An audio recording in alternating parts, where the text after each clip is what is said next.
सीतारामन यांनी संसदेमध्ये दिलेली आहे. त्याच्यामुळे ही माहिती खोटी नाही.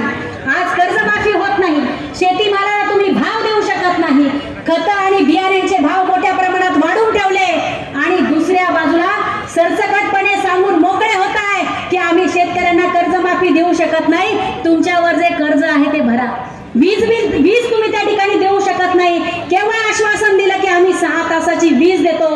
आजही ग्रामीण भागामध्ये सलग 6 तासाची वीज सुद्धा आमच्या शेतकरी बांधवाला मिळत नाही. रात्री बेरात्री त्याला पाणी द्यायला जावं लागतं. त्यातही 3दा-4दा त्या ठिकाणी वीज ही कापली जाते. या पद्धतीने या सगळ्यांचा जर विचार केला तर शेतकरी बांधवासाठी, आमच्या बळीराजासाठी अतिशय उदासीनतेचं धोरण या महायुतीच्या सरकारचं आहे. आणि यामुळे मागच्या 1 जानेवारी ते 31 डिसेंबर 2024 या वर्षभरामध्ये विदर्भ आणि मराठवाड्यामध्ये 2706 शेतकऱ्यांनी आत्महत्या केल्या. बांधवांनो, आत्महत्या हे प्रश्नावरचं उत्तर नक्कीच नाही, परंतु ज्यावेळी लोक कंटाळतात त्यावेळी शेवटचा पर्याय असा निवडतात. आणि ही माहिती खुद्द या राज्याचे मदत आणि पुनर्वसन मंत्री मकरंद पाटील यांनी विधानसभेमध्ये दिलेली माहिती आहे. आज 2023च्या शासकीय आकडेवारीनुसार एकूण 300 शेतकऱ्यांनी आणि नोव्हेंबर 2024 महिन्यापर्यंत एकूण 163 शेतकरी बांधवांनी आत्महत्या केली. लाज वाटली पाहिजे महायुती सरकारच्या या लोकांना आणि महायुती सरकारचं प्रतिनिधित्व करणाऱ्या लोकप्रतिनिधींना की या राज्यामध्ये एवढ्या मोठ्या प्रमाणामध्ये शेतकऱ्यांच्या आत्महत्या यापूर्वी कधीही झालेल्या नव्हत्या. ही आकडेवारी गंभीर आहे. आज पाणी टंचाई असेल, महागाई असेल, कर्जबाजारी असलेला आमचा शेतकरी बांधव असेल, बेरोजगारी असेल, महिलांवरचे वाढते अत्याचार असतील, 1 ना 2 अनेक प्रश्न राज्यामध्ये आहेत आणि या सगळ्या प्रश्नांकडे डोळे झाक करण्याचं काम हे सरकार करत आहे. या राज्य सरकारने खरंच जर यांना शेतकरी बांधवांबद्दल काही वाटत असेल तर त्यांनी कुठेतरी आपल्या राज्यातल्या मंत्र्यांवरचा खर्च कमी केला पाहिजे, जाहिरातीवरचा खर्च कमी केला पाहिजे आणि आमच्या शेतकरी बांधवांना कर्जमाफी जाहीर केली पाहिजे. हा वनवा आता सुरू झालेला आहे. बांधवांनो, आज बुलढाणा जिल्ह्यातच नाही तर संपूर्ण अमरावती विभागामध्ये, संपूर्ण विदर्भाच्या 5ही जिल्ह्यांमध्ये आज भव्य ट्रॅक्टर मोर्चा हा प्रत्येक ठिकाणी जिल्हाधिकारी कार्यालयावर निघालेला आहे. हा वनवा आज विदर्भातून पेटलाय, बुलढाणा जिल्ह्यातून पेटलाय. या वनव्यामध्ये पुढचं हे महायुतीचं सरकार जळून खाक झाल्याशिवाय राहणार नाही, लक्षात ठेवा. कारण सुरुवात आता झाली आहे. महाराष्ट्रभरामध्ये कर्जमाफी झालीच पाहिजे यासाठी हे आंदोलन पेटणार आहे आणि संपूर्ण महाराष्ट्रातला शेतकरी बांधव जेव्हा रस्त्यावर येईल, ट्रॅक्टर रस्त्यावर येतील, शेतकरी रुग्ण हातात घेऊन जेव्हा सरकारच्या विरोधात रस्त्यावर येतील तेव्हा या सरकारला घुटणे टेकावे लागतील. तेव्हा आमच्या बळीराजाला कर्जमाफी द्यावीच लागणार आहे. त्याशिवाय आपण स्वस्थ बसायचं नाही. ही मशाल आहे. ही मशाल आदरणीय उद्धव बाळासाहेब ठाकरे यांची मशाल आहे, शिवसेनेची मशाल आहे. ही मशाल तुम्हाला ध्वस्त केल्याशिवाय राहणार नाही. जो जो आमच्या कष्टकऱ्याच्या विरोधात आहे, जो जो शेतकरी बांधवांच्या विरोधात आहे, जो जो इथल्या अन्नदात्याच्या विरोधात आहे, त्याला ध्वस्त केल्याशिवाय आता स्वस्थ बसायचं नाही. हा निश्चय आज या ठिकाणी करूया. एवढंच या ठिकाणी सांगते आणि थांबते.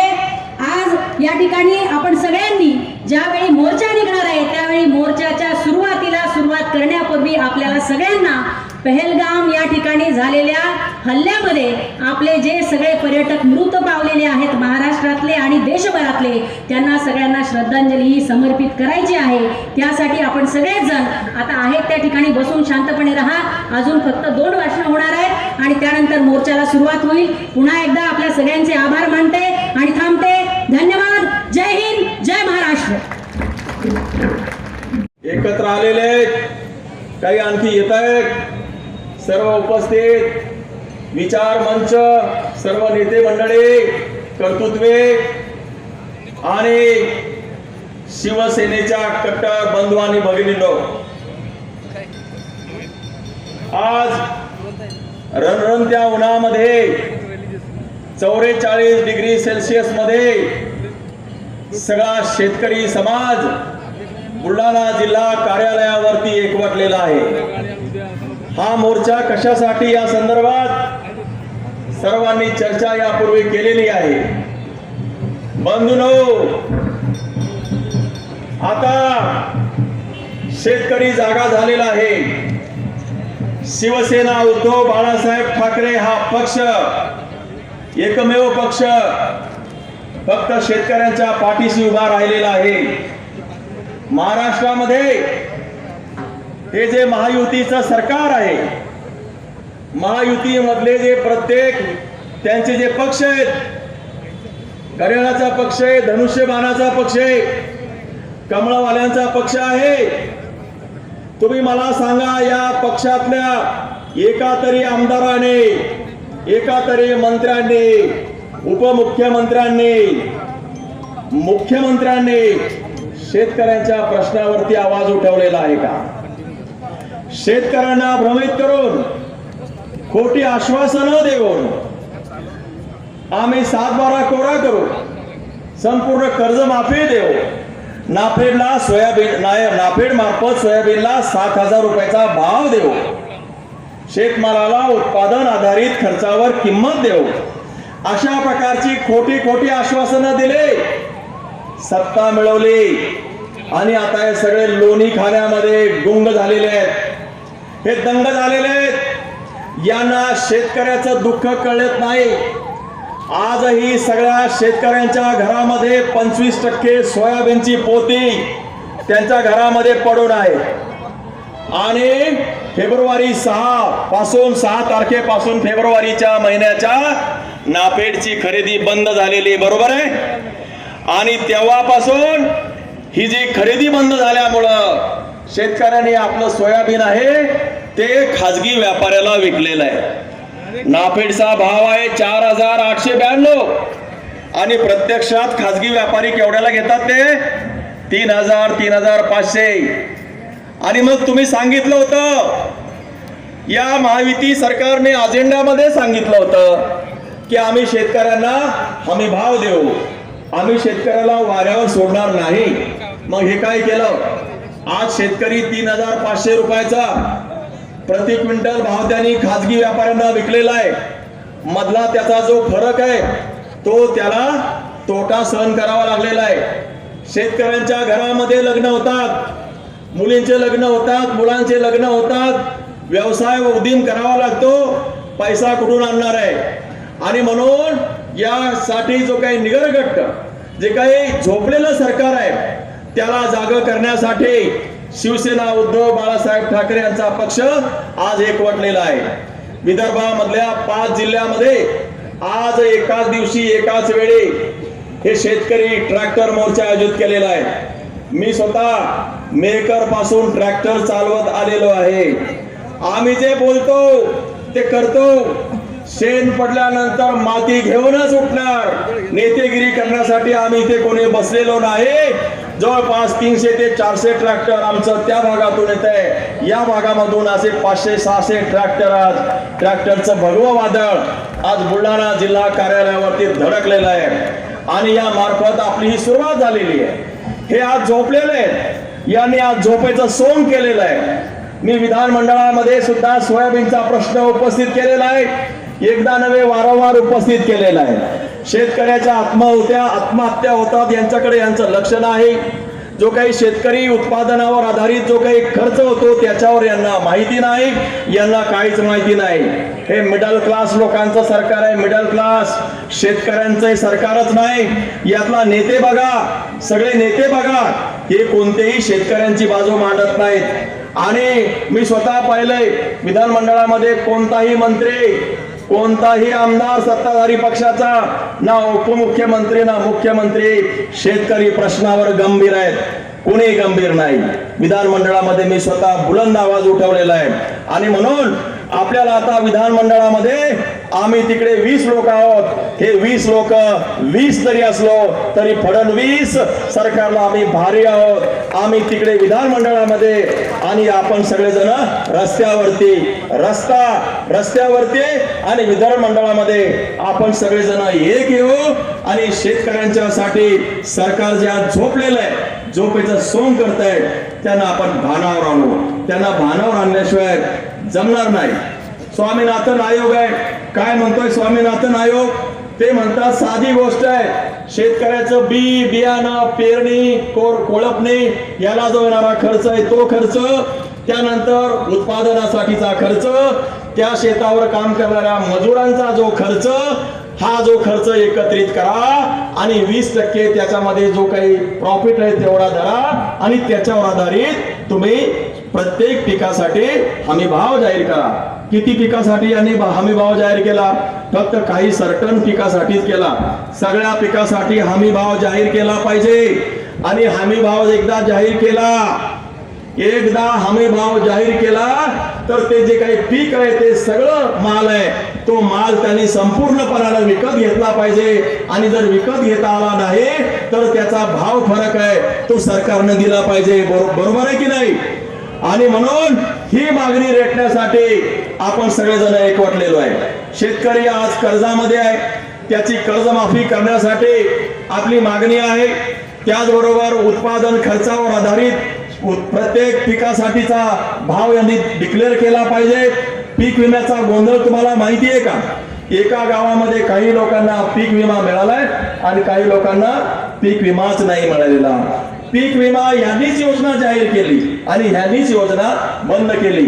यांना जे वाटतंय तसंच ते करतात. एसी मध्ये बसतात आणि योजना आखतात. हे योजना पीक विमा कंपन्यांच्या भल्यासाठी करतात, शेतकऱ्यांसाठी करत नाही. आज रोजी जे काही शेतकरी आहेत प्रत्येक पीक विमा कार्यालयासमोर जा. हजार म्हणजे शेकडो लोक आज रोजी उन्हातानामध्ये पीक विमा कार्यालयामध्ये चेक करतात आमचं नाव आहे की नाही. आणि कोणत्याही प्रकारची यांच्याकडे सिस्टम नाही. म्हणून शेतकऱ्यांना सरसकट सगळ्याच्या सगळा पीक विमा ज्यांनी अर्ज भरले त्यांनाही, ज्यांनी भरले नाहीत त्यांनाही सगळ्यांना पीक विमा यांनी मंजूर करण्याची आवश्यकता आहे. ती सुद्धा मागणी आमची या ठिकाणी आहे. आणि अशा शेतकऱ्यांची पोरं आज वाऱ्यावर सोडलेली आहेत, त्यांना बेरोजगारी आहे. म्हणून शेतकरी जे काही उत्पादन आहे त्या उत्पादनावर आधारित बाजारपेठा, त्याच्यानंतर औद्योगिक प्रक्रिया केंद्र उभे केले पाहिजेत. आपला बुलढाणा जिल्ह्यामध्ये 85% ग्रामीण भाग आहे. बुलढाणा जिल्ह्यामध्ये फक्त 15% नागरीकरण आहे. 85% आपण ग्रामीण आहोत आणि 85% मध्ये सगळेजण शेतकरी आहे. बुलढाणा जिल्ह्याचा जर विकास करायचा असेल तर शेती आणि शेतकरी यांना पुढे ठेवूनच आपल्याला विकास करावा लागेल. हे सांगतात की आम्ही दावं सोडून 15 लाख कोटी एवढं गुंतवणूक आणलेली आहे. कोणी पाहिली यांची गुंतवणूक? अरे जंगल में मोर नाचा देखा किसने? आम्हाला काय माहिती तुमचं ठाण्याचं, मुंबईचं, पुण्याचं आणि नागपूरचं जे पर कॅपिटा उत्पन्न आहे, दरडोई उत्पन्न, ते 3 लाख 4 लाख प्रति माणसी येतं. आणि बुलढाण्याचं किती येतं? बुलढाण्याचं दरडोई उत्पन्न सांगू का तुम्हाला? त्यांचं 3 लाख आहे, 4 लाख आहे, 5 लाख आहे, 10 लाख आहे. त्या फक्त 4 जिल्ह्याचं. बुलढाण्याचं दरडोई उत्पन्न फक्त 88,000 आहे मित्रांनो, 88,000 रुपये. कुठे आहोत आपण? कसली नीती, कसली धोरणं आणि काय करताय शेतकऱ्यांसाठी? आणि म्हणून ह्या सगळ्या प्रश्नावरती जाग करण्यासाठी इथलं जे धोरण आहे, नियोजन आहे, हे सगळं पुन्हा एकदा नव्यानं बांधण्यासाठी, या सरकारला जबाब विचारण्यासाठी पहिल्यांदा आपण हा भव्य दिव्य असा ट्रॅक्टर मोर्चा या ठिकाणी आयोजित केलेला आहे. माननीय उद्धव बाळासाहेब ठाकरे साहेबांनी आदेश दिला आणि आपण सगळ्यांनी तो पाळलेला आहे. उद्धव साहेबांनी सांगितलेलं आहे की आज शेतकऱ्यांच्या पाठीमागं, शेतकऱ्याच्या रस्त्यावर, शेतकऱ्याच्या बांधावर, शेतकऱ्याच्या शेतावर पाठीमागं खंबीरपणाने उभं राहायचंय. आणि ही शिवसेना, उद्धव ठाकरे पक्षाचे सगळे नेते, कार्यकर्ते यानंतर खऱ्या अर्थानं शेतकऱ्याच्या पाठीमागं उभे राहणार आहे. तो विश्वास मी या ठिकाणी देतो. आपण या ठिकाणी या रखरखत्या उन्हामध्ये बसलेले आहात. जिल्ह्याच्या कानाकोपऱ्यातून आपण आला. आमचे नेते अरविंदजी सावंत साहेब आणि उपनेते नितीनजी देशमुख यांनी पश्चिम विदर्भामध्ये शेतकऱ्यांचा ट्रॅक्टर मोर्चा आज 5ही जिल्ह्यामध्ये आयोजित केला. आणि त्याचाच एक भाग म्हणून अतिशय भव्य दिव्य असा ट्रॅक्टर मोर्चा आपल्या या ठिकाणी संपन्न होत आहे. उद्देश सगळ्यांचा एकच आहे की कुठेतरी जगाचा पोशिंदा म्हटलं जातं, या ठिकाणी कृषी प्रधान देश म्हटलं जातं. सातत्यानं शेतकऱ्यांबद्दल संवेदना दाखवली जाते आणि निवडणुकीच्या वेळी भूलथापा देऊन कुठेतरी त्याचे मतही घेतले जातात. परंतु तदनंतर काय, आणि तुम्हीच जे बोलला त्याचीच आठवण आम्ही तुम्हाला करून देण्यासाठी म्हणून या ठिकाणी हा मोर्चा आयोजित केला. ते काय बोलले, त्याला लोक कसे बोलले, ते कसे विजयी झाले, कसे सगळे पक्ष एकत्रित करून खिचडी करून महायुतीचं सरकार केलं, हे सगळं आपण पाहतो. परंतु आम्हाला त्याशी काही घेणंही नाही. जनमताचा कौल आम्ही मान्य केला आणि आम्ही या ठिकाणी विरोधी पक्षामध्ये बसलो. परंतु शेतकऱ्यांना त्यांना जे जे काही वचनं दिले गेले होते, आश्वासनं दिले गेले होते, त्याची पूर्तता होत नाही हेच नुसतं दाखवायचं आणि नामानिर्वळा व्हायचं, अशापैकी आम्ही लोक नाही. जर या ठिकाणी हे लोक काही करत नाही तर आम्ही काही करू. आम्ही तुम्हाला हा कर्जमाफी, कर्जमुक्ती हा तुमचा अधिकार आहे. माफी का, चोरी केली, गुन्हा केला, टाका टाकला, आम्ही टाका टाकला बँकावर. विजय माल्ल्यानं काय केलं, नीरव मोदीनं काय केलं, मेहुल चौकसीनं काय केलं, याच्या चेल्या चपाट्यानं काय केलं, अदानीनं काय केलं, अंबानीनं काय केलं. यांना हजारो कोटीचे कर्ज माफ आणि शेतकऱ्यांचा सातबारा कोरा करण्याकरता एवढा विलंब. म्हणून या ठिकाणी आम्ही आपल्याला सोबतीनं एक हुंकार भरला. आमचे पक्षप्रमुख उद्धव बाळासाहेब ठाकरे आणि शिवसेनेचा दैवत शिवसेना प्रमुख बाळासाहेब ठाकरे यांनी आम्हाला हेच सांगितलं की जिथं कुठेतरी दुःख असतील, जिथं कुठेतरी अडचणी असतील, समस्या असतील, तिथं तुम्ही धावून जा. आणि म्हणून आम्ही सगळेच जण या सरकारला जागं करण्यासाठी या ठिकाणी आलेलो आहोत. जोपर्यंत ही कर्जमुक्ती होत नाही तोपर्यंत आम्ही या ठिकाणी स्वस्थ बसणार नाही. मागे 23-24 मध्ये मिटिंगा घेतल्या, 22-23च्या पीक विम्याच्या. बुलढाणा जिल्ह्यामध्ये अपात्र काही शेतकरी ठरवले. कृषी मंत्री धनंजय मुंडे आणि मागच्या वेळेसचे आमदार की ज्यामध्ये एखाद दुसरा नवीन असेल यावेळेस, हे सगळेच होते. असं ठरलं की अपात्र शेतकऱ्यांना सुद्धा पात्र करून त्यांचा सुद्धा विमा देऊ. मिळाला अपात्र लोकांना विमा. मागच्या वेळेस 23-24 मधला विमा सुद्धा अद्यापर्यंत प्राप्त नाही. काल परवा काही ठिकाणचे चेक आले, लोकांनी आमच्या व्हॉट्सअपवर पाठवले. कुठेतरी काही ठिकाणी 200 रुपये, काही ठिकाणी 2000 रुपये. अशा पद्धतीनं एक या ठिकाणी हास्यास्पद वागणूक विम्याच्या संदर्भामध्ये सुद्धा होते. कुठेतरी ठिबक सिंचनचं अनुदान मागच्या 3-4 वर्षापासून नाहीये. शेतकऱ्यांना ठिबक सिंचनचं अनुदान मिळणार आहे की नाही, अपात्र विम्याचे लाभार्थी पात्र होणार आहेत की नाही, मागचं आमचं रखडलेलं विम्याचं अनुदान मिळणार आहे की नाही, शेतकऱ्यांना कर्जमुक्त म्हणणारे, करू म्हणणारे करणार आहेत की नाही, माझ्या लाडक्या बहिणींना 1500 काय 2100 देऊ म्हणणारे 2100 देणार आहेत की नाही, हे मूळ प्रश्न त्या ठिकाणी आमचे. मला वाटत नाही एवढं सहजासहजी हे लोक देतील. याच मैदानावर मागच्या वर्षी आपण जमलो होतो. माझा लोकसभेचा अर्ज भरला गेला. दुर्दैवानं थोड्या मतानं आपला पराभव झाला. त्यांनी यश आपल्याला मिळू दिलं नाही. वाटेल ते हातखंडे आपल्यावर केले, परंतु यश आपल्याला मिळू दिलं नाही. तदनंतर जयश्रीताईचा अर्ज या ठिकाणी भरला गेला याच मैदानातून. त्यांना सुद्धा केवळ 800 मतानं पराभूत केल्या गेलं. सगळे सरकारी यंत्रणेचा दुरुपयोग केला गेला, परंतु यश त्यांना मिळू दिलं नाही. म्हणून आपण या ठिकाणी मोर्चा काढत आहोत शेतकऱ्यांच्या कर्जमुक्तीसाठी. मग आपल्याला काही ते यश सहजासहजी मिळू देणार आहे पुन्हा एकदा? बिलकुल नाही देणार. म्हणून आपल्याला तीव्र आंदोलन यानंतर पुन्हा एकदा छेडावे लागतील. यासाठी आपल्या सगळ्यांना तयारीत राहिलं पाहिजे. अजून 4 वर्ष बाकी यांच्या निवडणुकीला. आता म्हणतात की आम्ही असं बोललोच नाही. काय म्हणतात जाहीरनामा हा 5 वर्षासाठी आहे. आता मागच्या महिन्यामध्ये तर आमचे एसटी बांधव कर्मचारी चालक वाहक एसटी महामंडळाचे यांना 60% पगाराचे पैसे पाठवले. नंतर ज्यावेळेस ओरड झाली त्यावेळेस 5-7 दिवसानंतर उर्वरित 40% पाठवले. यांच्या तिजोरीमध्ये पैसे आहेत की नाही? आडमाप कामं मंजूर करून ठेवले. ठेकेदारांचे पैसे नाही दिले गेले.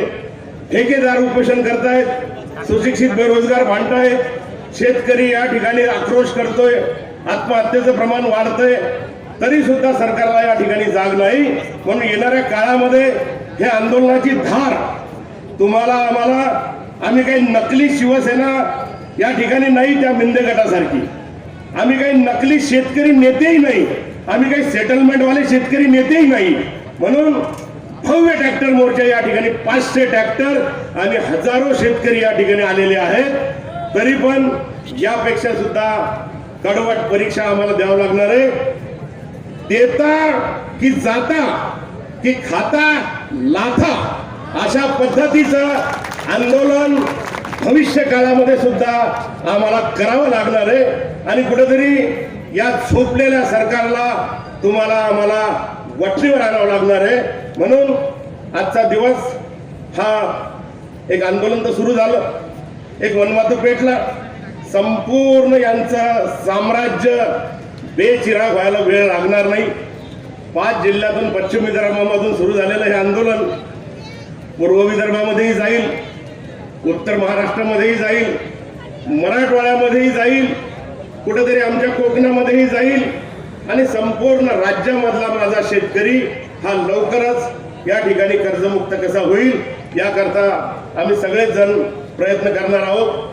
मला एक सांगा, या रणरणत्या उन्हामध्ये लोक म्हणतात एप्रिल एंडची हीट, कोणी म्हणतं मे हीट, कुठेतरी लग्न सराई अशा परिस्थितीमध्ये कोणत्या निवडणुका आलेल्या आहेत का? कोणता पक्ष तुमच्याबद्दल बोलतो का?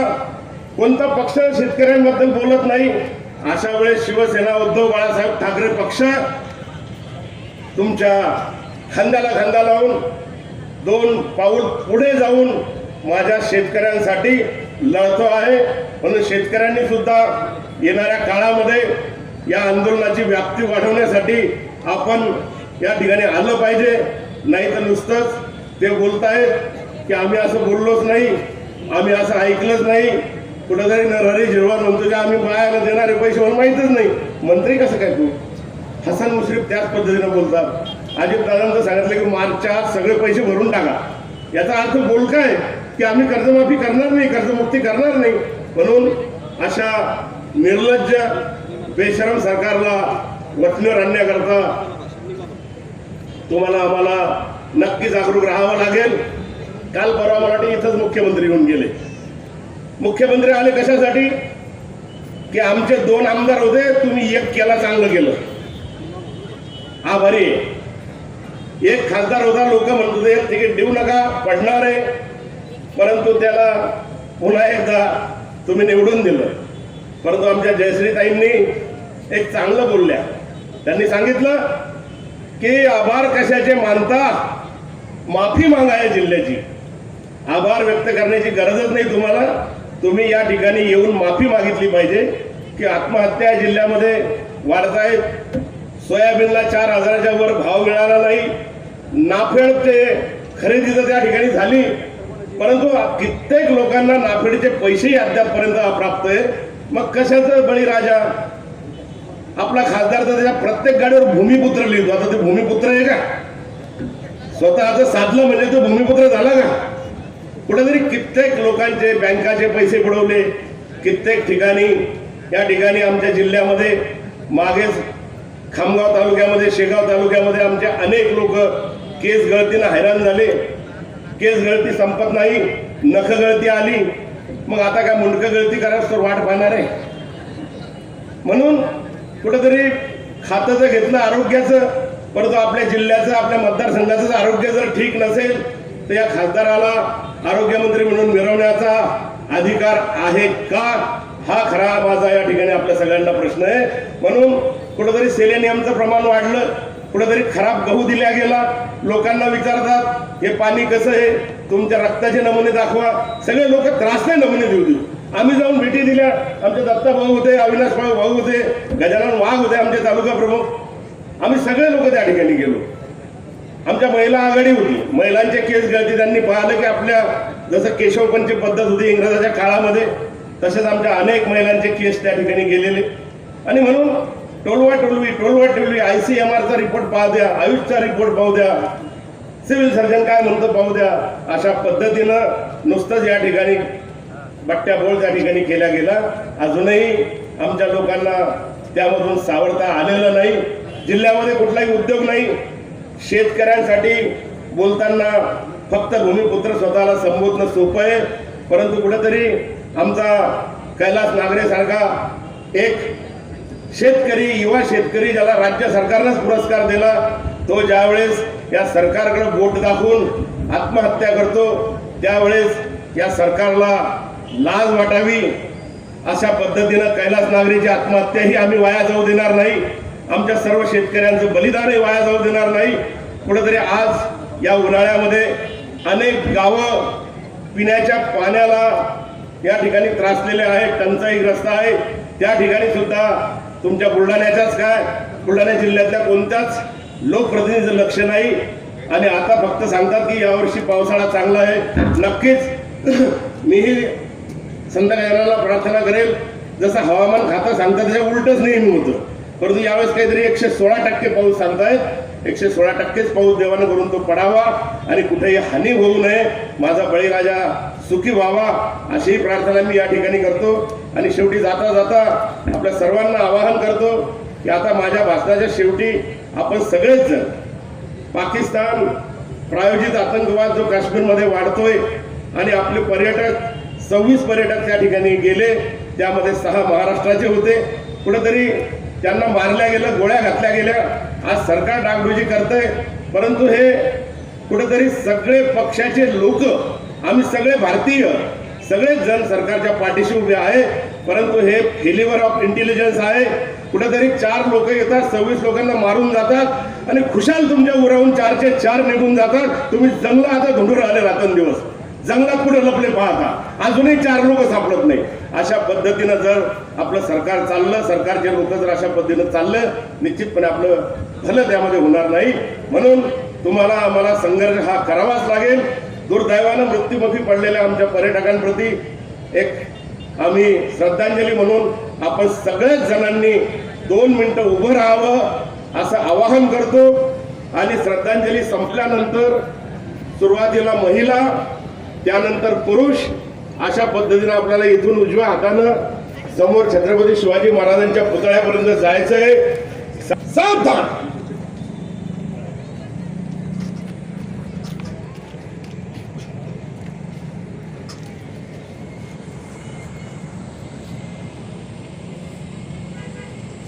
ओम शांती शांती शांती.